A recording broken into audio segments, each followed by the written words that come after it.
Hi అండి, అందరూ ఎలా ఉన్నారు? మేమైతే చాలా బాగున్నాం. ఈరోజు బెల్లం నేతి బొబ్బట్లు చేస్తున్నాను. ఈ బొబ్బట్లు అయితే చాలా టేస్టీగా ఉంటాయండి, చాలా మెత్తగా కూడా ఉంటాయి. ఇది ట్రెడిషనల్ ఐటెం కదండి, అచ్చం స్వీట్ షాప్లో తెచ్చుకుని తిన్నట్టే ఉంటుందండి. మీరు కూడా తప్పకుండా ఒకసారి మీ ఇంట్లో ట్రై చేయండి. ఈ రెసిపీ మీకు ఎలా అనిపించిందో నాకు కామెంట్స్లో చెప్పండి.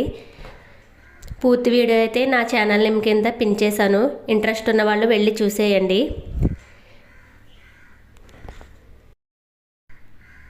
ఈ వీడియో చూస్తున్న వాళ్ళు ప్లీజ్ సబ్స్క్రైబ్ చేసుకోండి. నా వీడియో నచ్చితే ఒక లైక్ చేయండి. మీ ఫ్రెండ్స్ అండ్ ఫ్యామిలీ మెంబర్స్కి షేర్ చేయండి. కొత్తగా నా ఛానల్ చూస్తున్న వాళ్ళు నా ఛానల్ని ఇప్పుడే సబ్స్క్రైబ్ చేసుకోండి. Thanks for watching. Lata all in one.